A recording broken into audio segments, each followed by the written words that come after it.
ស្ដីទៅជាទាំងសក្តិភាពជាប្រកឡាញ់បាទថ្មីមួយគ្រឿងទៀតហើយបងប្អូនមកពី Carnival ឆ្នាំ016បងប្អូនមកគេទស្សនាមកជុំសិនឡើងស្អាតទឹកចូលសុខបងប្អូនណាបាទឡើងថ្មីតែម្ដងបងប្អូនបាទអូតូ3គ្រាប់ពីអូតូ3គ្រាប់បងប្អូនណាបាទពីអូតូ3គ្រាប់គេថា Carnival ឆ្នាំ2016បងប្អូនបាទមកជុំស្អាតលំបងប្អូនមកទឹកចូលសុខទៅតរៀបហើយថ្មីបងប្អូនមកទៅរៀបហើយថ្មីបានស្អាតតែម្ដងបងប្អូនណាជុំស្អាតកន្លែងក៏ល្អបងប្អូនបាទឆ្នាំ016បាទអូតូ3គ្រាប់បងប្អូនណាគឺខាងក្រោយអូតូដែរបងប្អូនមកវាអូតូបាទព្រោះអូតូ3គ្រាប់បងប្អូនណាបាទឡើងស្អាតទឹកទៅចូលស្តុកបងប្អូនបាទ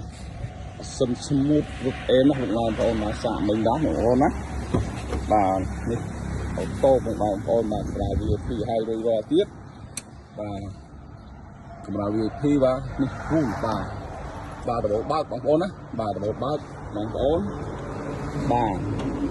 ថ្មីតែម្ដងបងប្អូនមកកម្រាល VIP ស្អាតទៀតបងប្អូនណាវាចាំឲ្យស្អាតតែម្ដងបងប្អូនបាទនេះសោពីក្របបងប្អូនទៅក្រប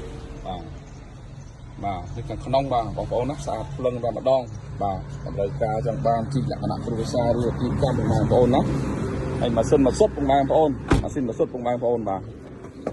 ម៉ាស៊ីនម៉ាសុតណាបងប្អូនណាបាទស៊ីសុតតិចណាបងប្អូនបាទតម្រូវការបាទចង់បានជីលក្ខណៈគ្រួសារក៏ល្អដែរបងប្អូនបាទប្រភេទយន្ត11កៅអីបងប្អូនបាទស្អាតទុករៀបចំឲ្យថ្មីក្តៅបាទបងប្អូនណាតម្រូវការអាចយើងមើលបានទី